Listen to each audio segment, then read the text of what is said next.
Bismillahirrahmanirrahim. Assalamualaikum warahmatullahi wabarakatuh. Kembali lagi di channel Muhtar Adi TNM, di mana pada kesempatan ini kali ini atau malam ini posisinya di malam Kamis, yaitu kita ada pengajian yang dimana membahas tentang Ashabul Fil atau pasukan dari Yaman yang dipimpin oleh Abraha untuk menghancurkan Ka'bah, namun Allah Subhanahu wa taala menghancurkan mereka dengan mengirim sekawan burung ababil. Berikut penjelasan atau cerita mengenai kisah Ashabul Fil yang kita akan dengarkan bersama. Yang saya hormati Kiai Haji Edem sebagai Ketua DKM dan juga pendamping beliau Ustadz Haji Musleh dan segenap para hadirin hadirat pecinta pengagum pelestari warisan Nabi Muhammad sallallahu alaihi wa alihi wasallam, calon surga. Amin. Amin. Amin Allahumma. Amin. Amin. Dan untuk ibu-ibu akhwat calon bidadari surga. Amin. Amin ya rabbal alamin. Segenap para hadirin, kita akan membahas tentang Ashabul Fil, yaitu pasukan gajah. Itu pasukannya siapa itu? Bukan Abraha, bukan Abroha. Abraha itu udah di bahasa kita. Bahasa sebenarnya apa? Abroha. Tulisannya alif ba ro, ha besar, tak marbuto. Abroha. Abroha bin As-Sabah Al-Habashi dari Habasyah. Dia adalah seorang raja di negeri Yaman. Tapi dia bukan orang Yaman, bukan orang Arab. Dia orang Ethiopia kalau kayak sekarang. Habasyah, Ethiopia. Pertanyaannya, gimana ceritanya dia bisa jadi raja di negeri Yaman? Belum pernah dengar belum ceritanya? Hah? Enggak, dia bisa jadi raja di Yaman, gimana ceritanya? Nah, ini kita mau ceritakan sekarang. Dia bukan orang Arab, bukan orang Yaman, tapi dia menjadi raja di negeri Yaman. Saya langsung kisah singkatnya aja, karena kalau telusurin ke belakang tambah panjang lagi. Jadi dulu ada kerajaan di negeri Yaman maksud saya, yang dihancurkan oleh seorang yang namanya Zunuwas. Namanya siapa? Zunuwas. Ingat-ingat tuh, namanya Zunuwas. Dia menghancurkan kerajaan Yaman yang waktu itu berpaham ahli kitab, dan Zunuwas ini memaksa agar orang-orang Yaman beragama Yahudi. Banyak yang dihabisi oleh Zunuwas,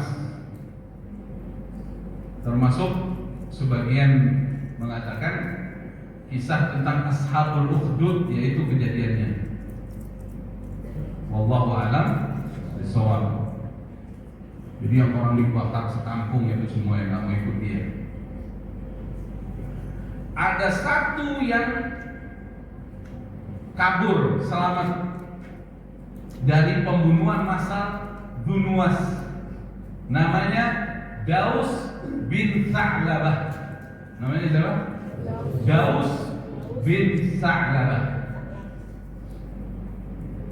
Daus bin Sa'labah ini dia berhasil keluar dari Yaman sampai dia datangi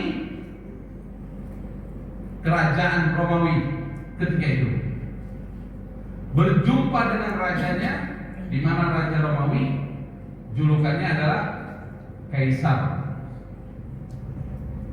Kalau raja Persia julukannya Kisra. Kalau raja Romawi julukannya apa? Kaisar. Dia ketemu Kaisar dia.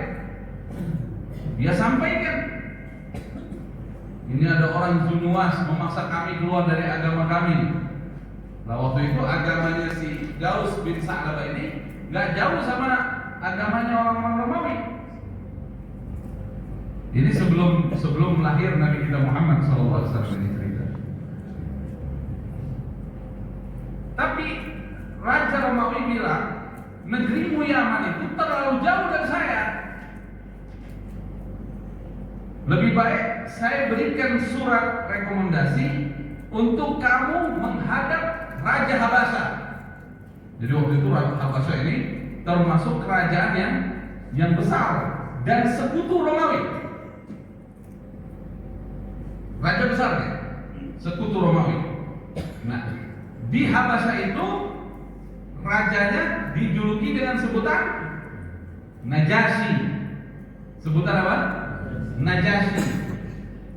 Jadi kalau Romawi itu sebutannya Kaisar, kalau Persia sebutannya Kisra, kalau Habasha Najasyi.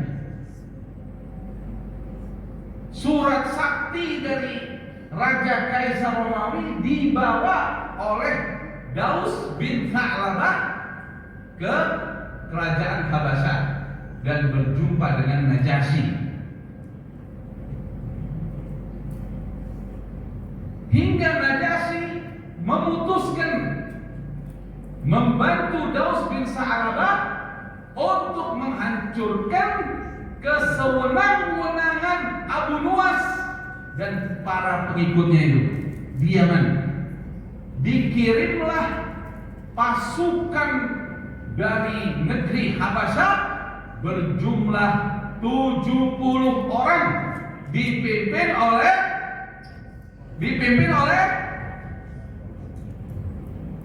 kan kita lagi cerita gimana?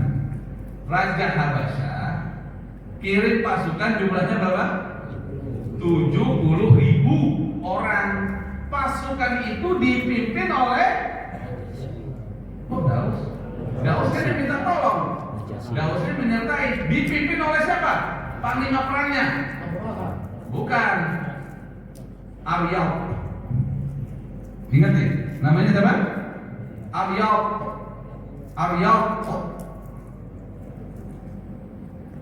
Abroha masuk dalam pasukan itu, tapi bawahannya Aryab. Nah, ini cerita seru nih, biar antum tahu kenapa nanti dia ngancurin Ka'bah ini. Kalau nggak diceritain dari sini, kadang-kadang kita nggak tahu, loh, kok tiba-tiba mau ngancurin Ka'bah, apa tujuannya? Kok bisa orang Afrika jadi raja di Yaman? Nah ini ceritanya. Tadinya mau menghancurkan Zunuas. Jadi pasukan dikirim oleh Najasyi 70.000 orang, dipimpin oleh panglima perang yang bernama Aryab.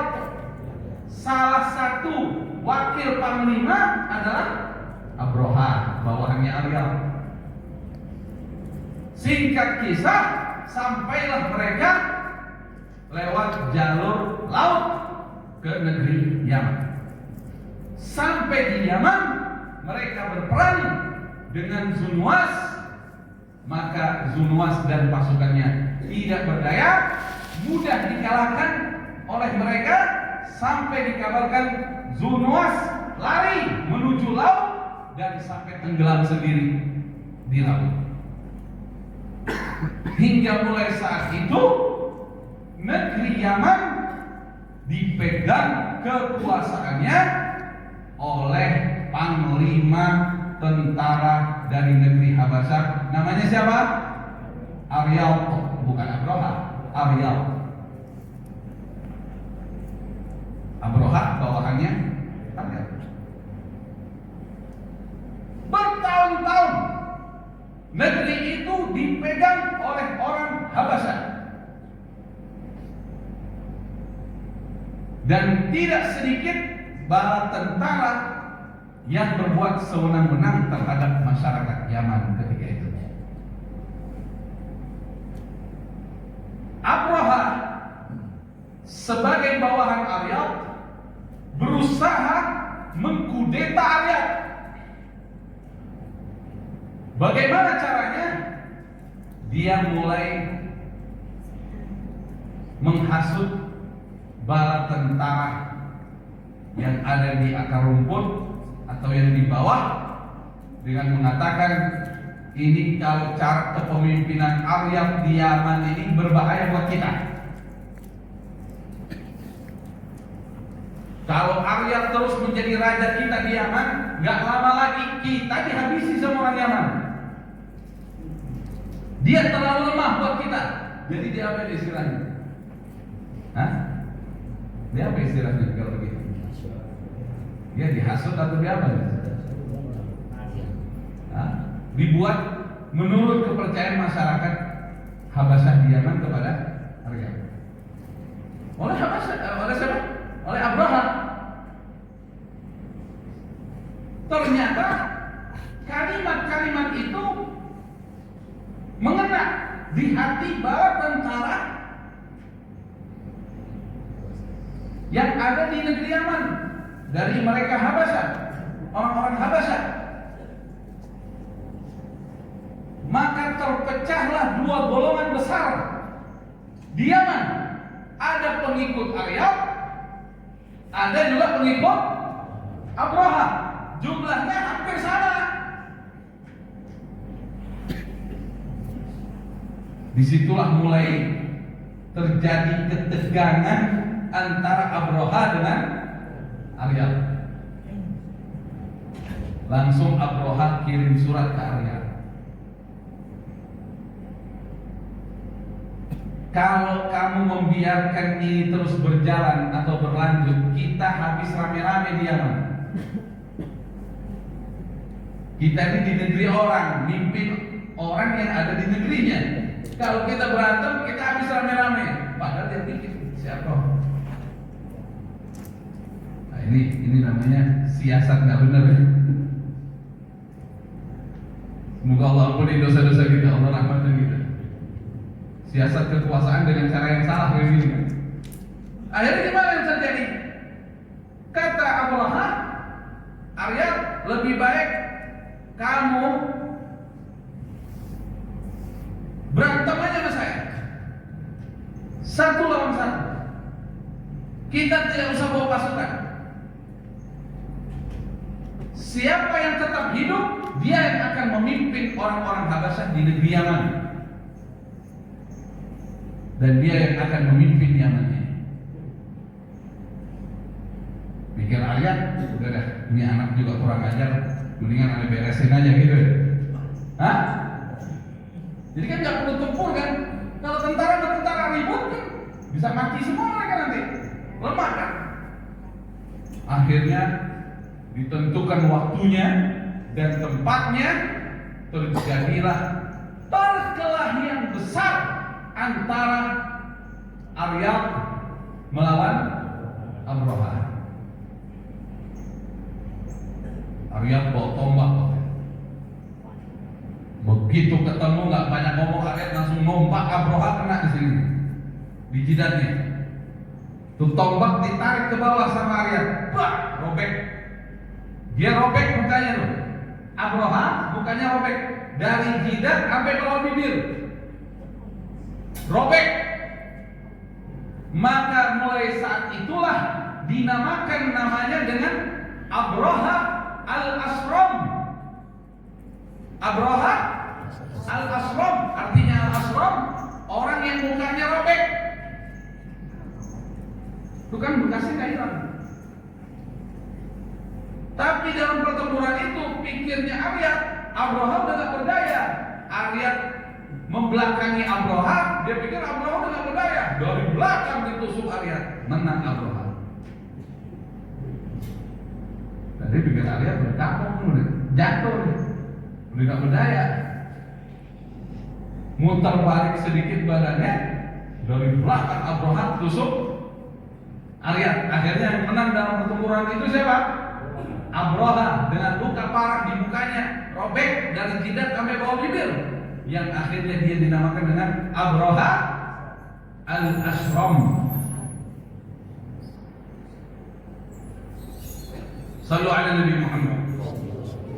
Allahumma shalli wa sallim wa barik alaihi wa ala alihi. Maka mulai saat itu Kepemimpinan di Yaman diambil alih oleh siapa? Abraha al-Ashram.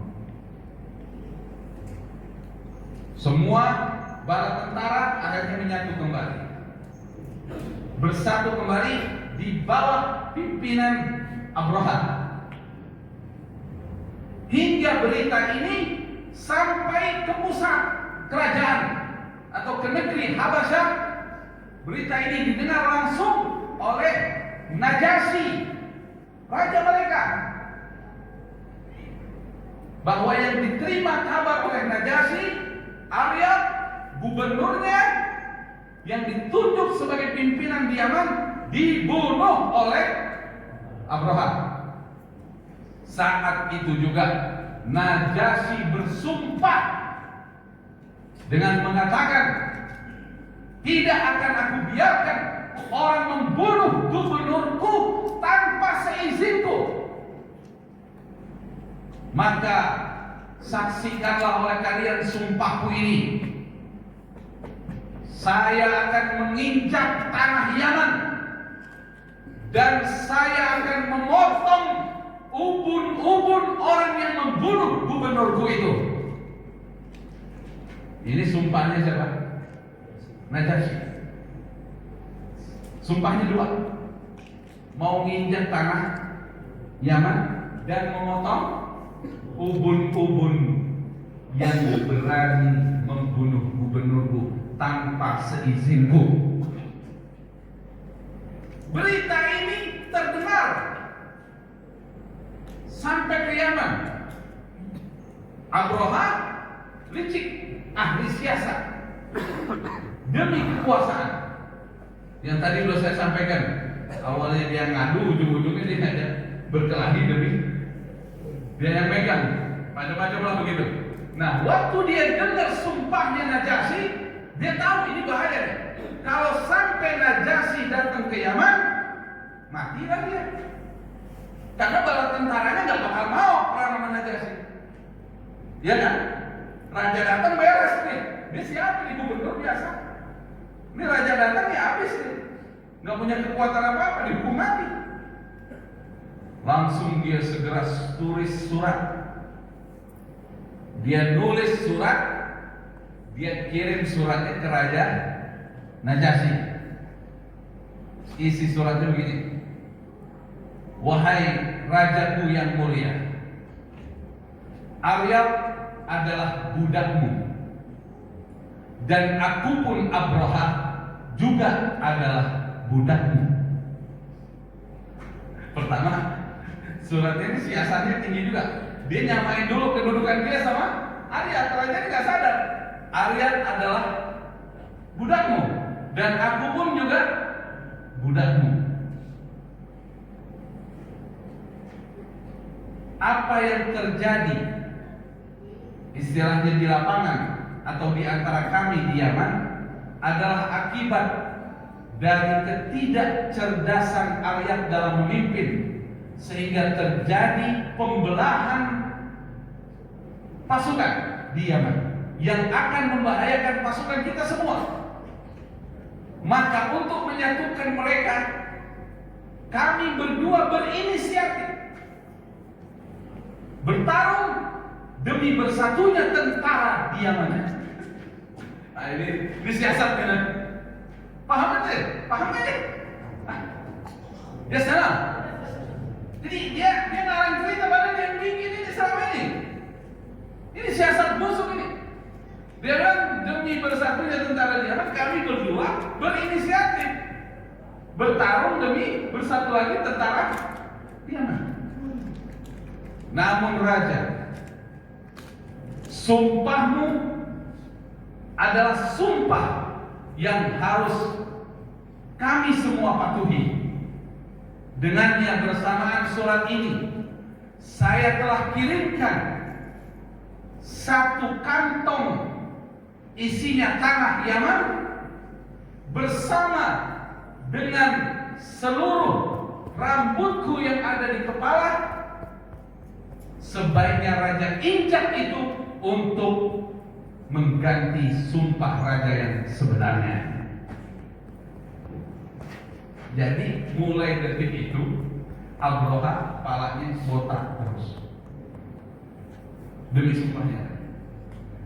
Jadi kan raja ini sumpah menginjak apa? Menginjak tanah Yaman dan motong bunuh-bunuhnya. Sama Abroha dicukur habis rambutnya. Abroha cukur habis rambutnya, maksudnya ubun-ubunnya udah dipotong semua. Terus tanah Yaman dikirim.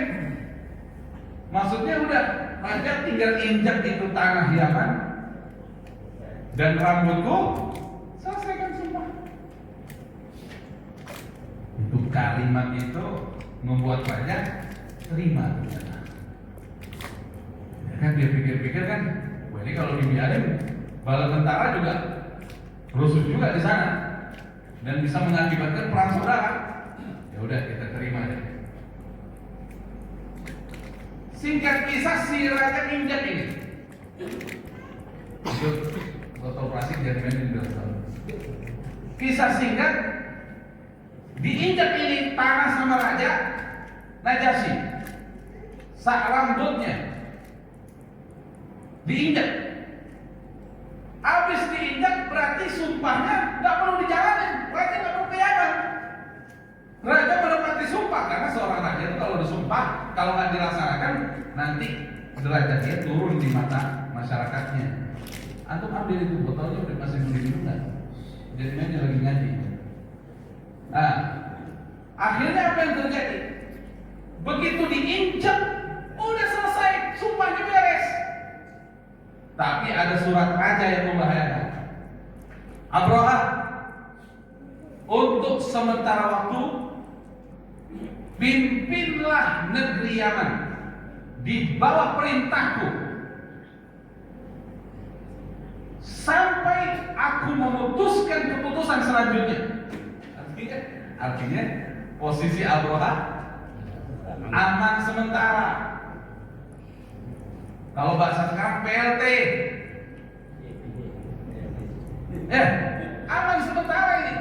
Artinya bisa sewaktu-waktu raja kirim orang, bisa diganti dia, bisa diganti.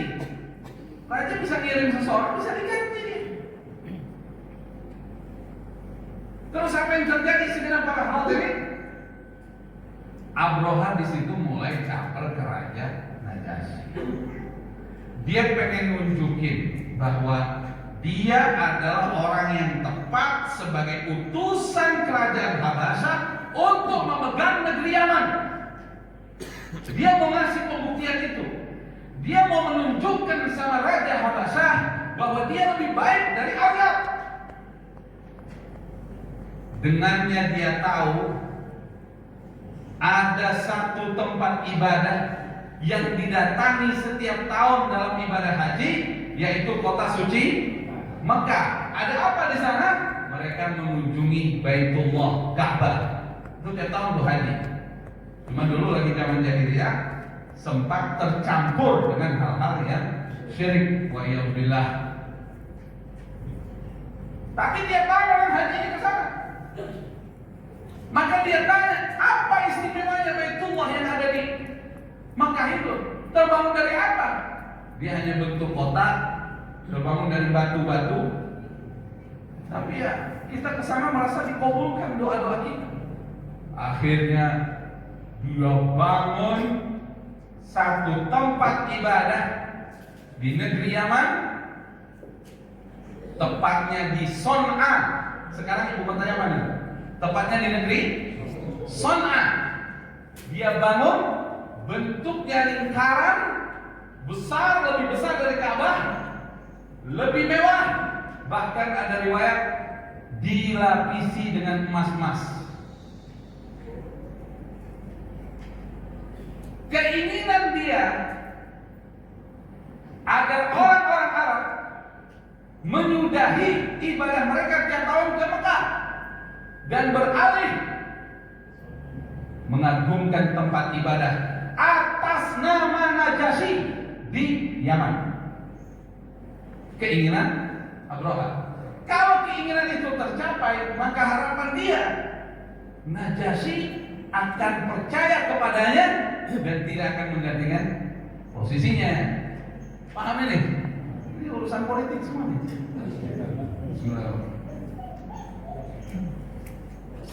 Nah, kalau urusan terjemahan itu masing-masing lebih paham. Jadi para hadirin, apa yang terjadi? Abraha terus membangun dan terus apa namanya? Terus mengajak orang untuk tinggalkan Mekah sudah. Apa istimewanya Mekah? Tempat ibadahnya Mekah itu tidak sebagus tempat ibadah yang kau buat.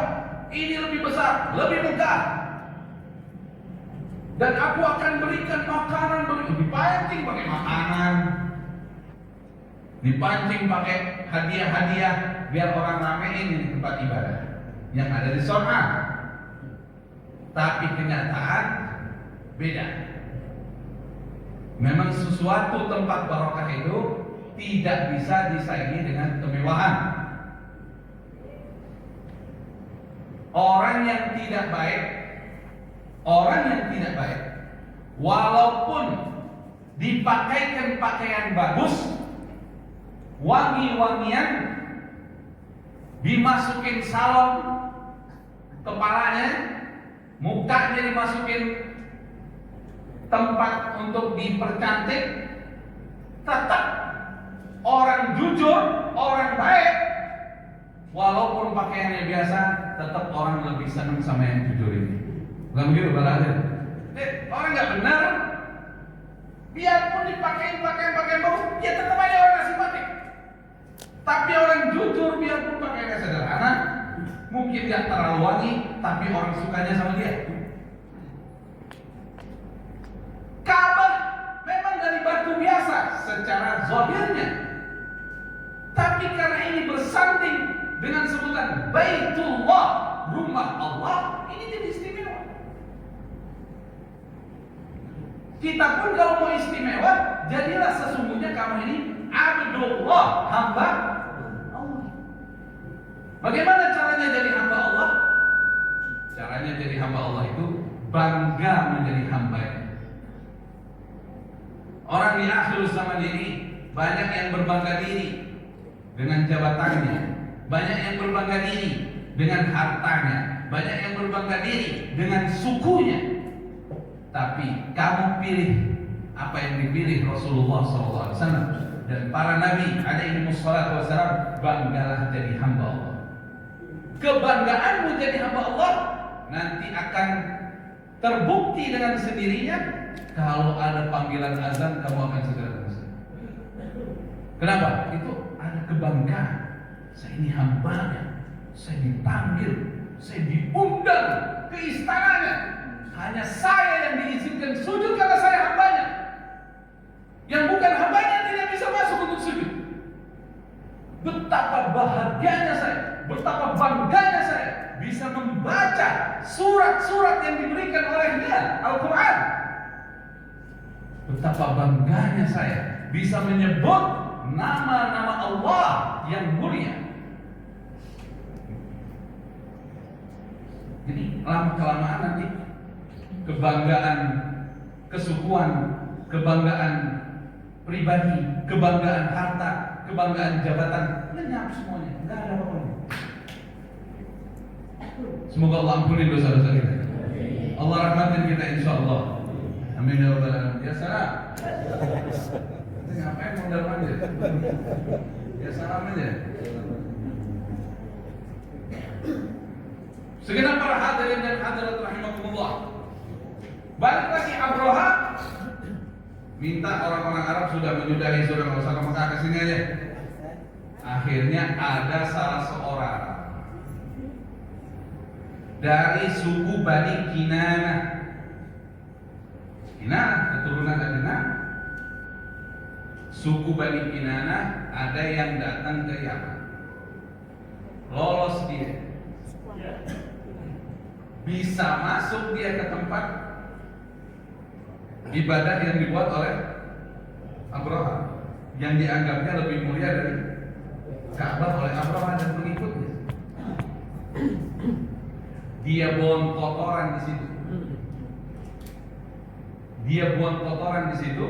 habis itu dia berhasil kabur. Dan sampailah laporan ke Abraha bahwa orang-orang di Yaman membicarakan tempatmu ini tidak terjaga. Tuhan pun tidak meridhoi. Kenapa orang bisa buang kotoran di dalam? Oh, siapa yang buang kotoran itu? Seorang rajul dari Bani Kinanah dari Mekah. Siapkan pasukan. Sekarang kita hancurkan aja kabarnya. Karena udah stres, nggak bisa ngelawan apa? Nggak bisa ngelawan apa? Kemuliaan Mekah pakai kata-kata, ya sudah pakai kekuatan. Bikin kekuatan penuh.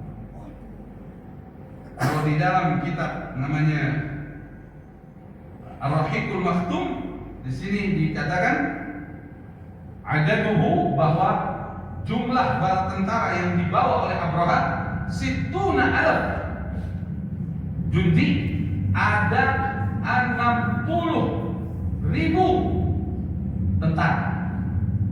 60.000 tentara. Dan dia juga membawa gajah. Ada riwayat 9 gajah, ada riwayat 13 gajah. Wallahu a'lam bishawab. Tapi dari 9 atau 13 gajah itu ada satu pimpinan gajah. Jadi kalau dia nurut, yang lainnya ikut nurut. Gajah pun ada panglimanya itu. Kalau di perang itu gajahnya namanya Gajah Mahmud. Namanya siapa? Mahmud. Mahmud itu artinya terpuji. Allahumma sholli ala sayyidina Muhammad. Berangkat ini pasukan. Tujuannya pengen ke Mekah, mau ngancurin Ka'bah. Singkat kisah. Nih, antum berdoa aja, insyaallah waktu Isya masih lama. Karena waktu kalau lagi tengah acara Isya, ya udah berlanjut bulan depan. Ya salam. Para hadirin berangkat. Zunafar nggak terima. Siapa Zunafar? Zunafar ini salah satu kepala suku di Yaman. Wah, nggak terima kita di Ka'bah mau dihancurin. Bikin pasukan Zunafar lawan Abraha. Gagal. Pengaruh apa-apa. Habis pasukannya Zunafar. Kalah dengan mudah. Dan Zunafar itu pun akhirnya ditawan oleh Abraha. Berangkat lagi. Ada lagi yang menghalangi Abraha ketika itu, yaitu Nufail bin Habib.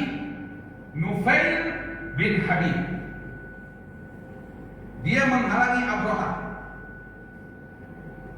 Dan saat itu dia pun dan pasukannya kalah. 60.000 ini. Wah, pasukannya Abraha ini pasukan dahsyat semua. Orang-orang Habasyah, orang-orang Ethiopia. Akhirnya menang Abraha. Nufail bin Habib jadi tawanan. Berangkat lagi. Singkat kisah saya persingkat aja. Takutnya kalau bulan depan ganti shift. Ini kan biasa pengajian di sini ganti shift. Yang hadir bulan ini nggak hadir bulan depan. Yang hadir bulan depan nggak hadir bulan ini sebagian. Karena mendatang lagi urusan sesuatu sesaat. Ya salam. Begitu sampai di Taif. Singkat kisah sampai di mana? Di Taif. Sampai di Taif, masyarakat Taif nyerah sama Abraha, kagak melawan. Wahai paduka Abraha, kami adalah suku yang patuh kepadamu. Kami adalah budak-budakmu yang perlu kau lindungi. Kalah di Taif, kalah. Maka kami akan mengutus satu orang yang pandai di antara kami untuk membawamu sampai kepada tujuanmu. Akhirnya orang Taif memberikan seorang yang dipercaya bisa membawa Abraha ke negeri Mekah. Namanya seingat saya Abu Rigal apa namanya? Seingat saya namanya Abu Rigal. Namanya Abu Rigal. Seingat saya berangkat sama Abu Rigal. Ini Abu Rigal akhirnya yang nunjukin tempat ke negeri.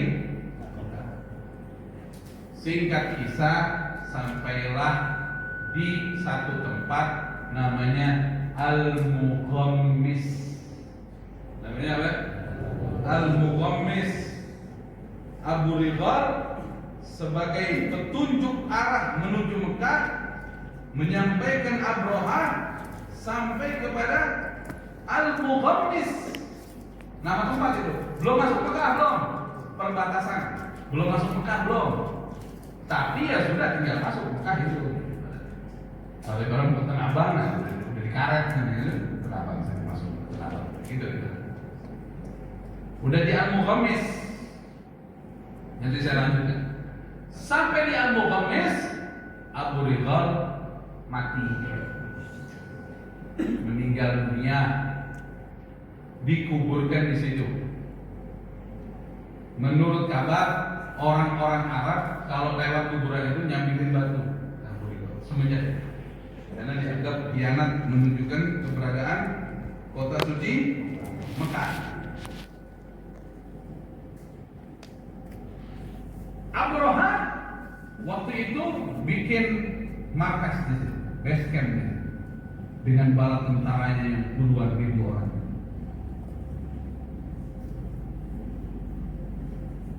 Beberapa bala tentaranya keluar. Ada bala tentara Abraha yang melihat ada sekelompok ontak yang lagi pada jalan bareng. Jumlahnya menurut riwayat dalam buku sejarah 200 ekor unta. Lagi jalan biasa di padang pasir situ. Semuanya diangkut diambil. Ini ternyata onta-onta ini milik Abdul Muttalib, kakeknya Nabi Muhammad SAW. Jadi keistimewaan kakeknya Nabi Muhammad SAW, orangnya wibawanya besar. Beliau tidak pernah mengambil yang bukan haknya, dan tidak ada orang berani mengambil yang haknya Abdul Muttalib. Dari semenjak kecil, tidak pernah mengambil hak orang lain, dan orang lain tidak akan berani dan tidak akan sanggup mengambil hak Abdul Muttalib. Itu keistimewaan yang Allah berikan. Makanya salah satu kelebihannya Abdul Muttalib, dia kalau punya ontak dia bebasin aja begitu. Nggak bakal ada yang berani nyolek. Ontaknya Abdul Muttalib nggak ada, jadi nggak ada yang berani, nggak bakal ada yang berani, nggak bakal ada yang berani. Mau diam-diam kayak nggak ada yang berani. Lah ini tentaranya Abraha angkutnya 200 ekor unta. Terdengar kabar sampai ke Mekah. Abraha, Raja Yaman dari utusan Najasyi yang memimpin Yaman sekarang sudah berada di Al-Mughammis. Dan juga terdengar dia mengambil 200 ekor untanya Abdul Muttalib. Dan juga dari riwayat beberapa harta orang Quraisy. Maka segera mungkin waktu itu Abdul Muttalib dengan beberapa putranya, dan ada riwayat juga dengan beberapa orang Quraisy. Kalau di kitab apa? Di kitab sejarah Nabi kita Muhammad SAW, apa ya namanya? Dan satu lagi yang paling Ibnu Hisham. Kitab Ibnu Hisham dijelaskan itu bahwa ada beberapa orang ikut dengan Abdul Muttalib, bahkan dari suku Bani Bakar pun ikut berangkat ke sana. Singkat kisah, nemuin Abraha. Abraha palanya botak, mukanya robek, Sama. Duduk di Sigasana, dikasih tahu, wahai Raja Abraha, di depan ada pimpinan orang Quraisy, karena sudah sampai berita ke Abraha bahwa yang memimpin orang Quraisy adalah Abdul Muthalib namanya. Dan perjumpaan Abraha dengan Abdul Muthalib ini akan saya sampaikan pada episode akan datang. Ya salam. Allahumma qina min indik, wa afid alaina min fadlik, wa ansur alaina min rahmatik, wa anzil alaina min barakatik, wa albisna libasa afika wa afyatik di dunya wal akhirah. Allahumma ighfir li ummati sayyidina Muhammad, Allahumma arham ummati sayyidina Muhammad, wa ij'alna min khiyari ummatihi, wahsyurna ghadan fi zumratihi. Wa sallallahu ala sayyidina Muhammadin wa ala alihi wa sahbihi wasallam. Alhamdulillahi rabbil alamin. Barakallahu fikum. Subhanakallahumma wa bihamdika asyhadu an la ilaha illa anta astaghfiruka wa atubu ilaik. Wassalamu alaikum warahmatullahi wabarakatuh. Sekian penjumpaan kali ini. Jangan lupa like, komen, dan subscribe.